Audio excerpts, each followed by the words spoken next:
Geopolitical സമവാക്യങ്ങളെ മുഴുവൻ തിരുത്തിക്കൊണ്ട് ആഗോള ഊർജ്ജ വിപണി വലിയൊരു മാറ്റത്തിന് സാക്ഷ്യം വഹിക്കുകയാണ്. യുഎസും ഇറാനും തമ്മിലുള്ള വെടിനിർത്തൽ കരാറിനെ തുടർന്ന് തന്ത്രപ്രധാനമായ ഹോർമുസ് കടലിടുക്ക് വീണ്ടും തുറക്കപ്പെട്ടിരിക്കുന്നു. പശ്ചിമേഷ്യയിൽ നിന്നുള്ള ഇന്ധന വിതരണം സാധാരണ നിലയിലാകാൻ പോകുന്ന ഈ ഒരു നിർണായക നിമിഷത്തിലും ലോകത്തെ ഞെട്ടിച്ചുകൊണ്ട് ഇന്ത്യ തങ്ങളുടെ തന്ത്രപരമായ ഊർജ്ജ സുരക്ഷാ നയം വ്യക്തമാക്കി കഴിഞ്ഞു. അന്താരാഷ്ട്ര തലത്തിൽ തർക്കങ്ങളും കടുത്ത പാശ്ചാത്യ ഉപരോധങ്ങളും നിലനിൽക്കുമ്പോഴും സ്വന്തം ജനതയുടെയും സമ്പദ് വ്യവസ്ഥയുടെയും സുസ്ഥിരത ഉറപ്പാക്കാൻ ഇന്ത്യ തങ്ങളുടെ സ്ട്രാറ്റജിക് എനർജി സെക്യൂരിറ്റി മുൻനിർത്തി ഇന്ത്യ റഷ്യയിൽ നിന്നുള്ള അസംസ്കൃത എണ്ണ ഇറക്കുമതി റെക്കോർഡ് വേഗതയിലാണ് വർദ്ധിപ്പിക്കുന്നത്. ജൂൺ മാസത്തിലെ കപ്പൽ ഗതാഗത വിവരങ്ങൾ പുറത്തുവരുമ്പോൾ റഷ്യൻ എണ്ണ ഇറക്കുമതിയിൽ വലിയൊരു കുതിച്ചുചാട്ടമാണ് കാണാൻ സാധിക്കുന്നത്.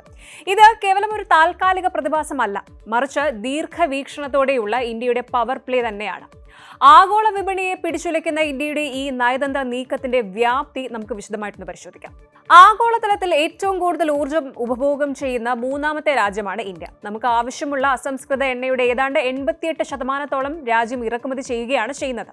അതുകൊണ്ട് തന്നെ അന്താരാഷ്ട്ര വിപണിയിലെ ചെറിയൊരു ചലനം പോലും നമ്മുടെ നാട്ടിൻപുറങ്ങളിലെ പെട്രോൾ പമ്പുകളിലും വിലക്കയറ്റത്തിലും വലിയ പ്രതിഫലനങ്ങൾ ഉണ്ടാക്കും.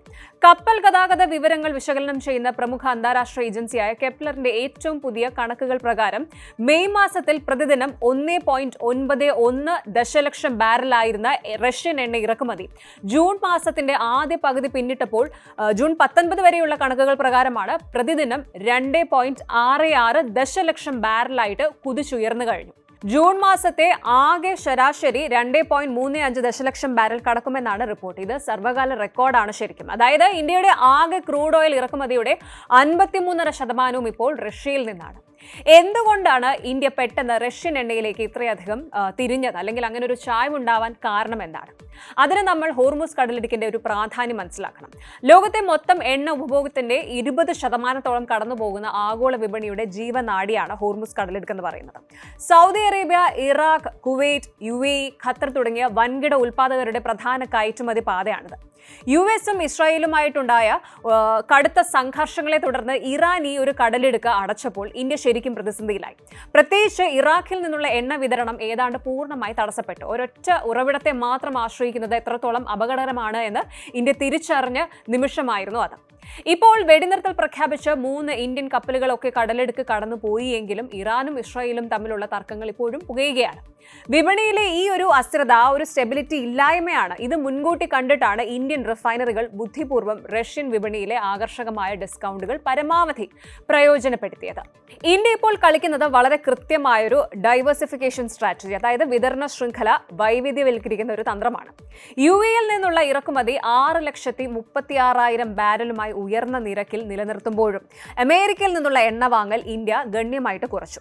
മെയ് മാസത്തെ അപേക്ഷിച്ച് ജൂണിൽ അമേരിക്കൻ എണ്ണയുടെ വരവ് പകുതിയിലധികം ഇടിഞ്ഞ് വെറും 91,000 ബാരലിലെത്തി. പകരം ഇന്ത്യ കണ്ണുവെച്ചത് എങ്ങോട്ടാണെന്നോ?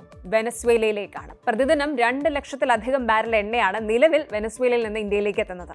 കനത്ത ഇനം അസംസ്കൃത എണ്ണ ഇത് സംസ്കരിക്കാൻ പ്രത്യേക ശേഷിയുള്ള ഇന്ത്യൻ റിഫൈനറികൾക്ക് വെനസ്വേലൻ എണ്ണ വലിയൊരു അനുഗ്രഹമാണ് ശരിക്കും. എന്നിരുന്നാലും ഉപരോധങ്ങളുടെ നിഴലിലുള്ള വെനസ്വേലയിൽ നിന്നുള്ള ദീർഘകാല വിതരണം എത്രത്തോളം വിശ്വസനീയമാണെന്ന് സാമ്പത്തിക വിദഗ്ധർ ചോദിക്കുന്നുണ്ട്. നമ്മൾ എണ്ണയെക്കുറിച്ച് പറയുമ്പോൾ മറക്കാൻ പാടില്ലാത്ത 2 കാര്യങ്ങളുണ്ട്. ഒന്ന് LPG-യും മറ്റേത് LNG-യുമാണ്. ഹോർമുസ് കടലിടുക്കിലെ പ്രതിസന്ധി ഏറ്റവും കൂടുതൽ ബാധിച്ചത് നമ്മുടെ സാധാരണക്കാരുടെ അടുക്കളകളെ നിയന്ത്രിക്കുന്ന LPG വിതരണത്തെയായിരുന്നു. കാരണം നമ്മുടെ ഗാർഹിക ആവശ്യത്തിനുള്ള LPG-യുടെ ഭൂരിഭാഗവും വരുന്നത് ഗൾഫ് മേഖലയിൽ നിന്നാണ്.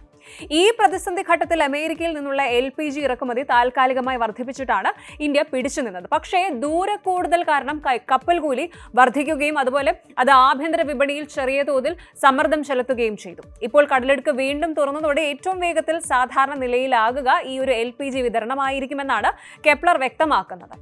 റഷ്യൻ എണ്ണയോടുള്ള ഇന്ത്യയുടെ താല്പര്യത്തിന് പിന്നിൽ കേവലം രാഷ്ട്രീയ ബന്ധങ്ങൾ മാത്രമല്ല, കൃത്യമായ സാമ്പത്തിക ശാസ്ത്രവുമുണ്ട്. യുക്രൈൻ അധിനിവേശത്തെ തുടർന്ന് പാശ്ചാത്യ രാജ്യങ്ങൾ റഷ്യയ്ക്ക് മേൽ ഏർപ്പെടുത്തിയ ഉപരോധങ്ങളാണ് ഇന്ത്യക്ക് കുറഞ്ഞ വിലയിൽ എണ്ണ ലഭ്യമാകാൻ വഴിയൊരുക്കിയത്. ഈ ജൂണിൽ US ഏർപ്പെടുത്തിയ താൽക്കാലിക സാങ്കേതിക അനുമതികൾ അവസാനിച്ചിട്ടും ഇന്ത്യ റഷ്യൻ എണ്ണ വാങ്ങുന്നത് കുറച്ചിട്ടില്ല. അന്താരാഷ്ട്ര വിപണിയിലെ വിലയേക്കാൾ വളരെ കുറഞ്ഞ നിരക്കിൽ ലഭിക്കുന്ന റഷ്യൻ എണ്ണ ഇന്ത്യയുടെ ധനക്കമ്മി കുറയ്ക്കുന്നതിനും ആഭ്യന്തര വിപണിയിൽ പെട്രോൾ, ഡീസൽ വിലക്കയറ്റം നിയന്ത്രിക്കുന്നതിനും വലിയ പങ്കുവഹിച്ചിട്ടുണ്ട്. ഇനി ഹോർമുസ് കടലിടുക്ക് പൂർണ്ണമായും പഴയപടി ആയാൽ പോലും റഷ്യൻ എണ്ണയുടെ സ്വാധീനം ഇന്ത്യൻ വിപണിയിൽ കുറയില്ല എന്നാണ് നിരീക്ഷകർ പറയുന്നത്. കാരണം ഇന്ത്യൻ റിഫൈനറി റിഫൈനറികൾ ഇപ്പോൾ റഷ്യൻ എണ്ണയുടെ ഘടനയ്ക്കനുസരിച്ച് തങ്ങളുടെ സംസ്കരണ പ്രക്രിയകൾ പൂർണ്ണമായിട്ട് ക്രമീകരിച്ചു കഴിഞ്ഞു.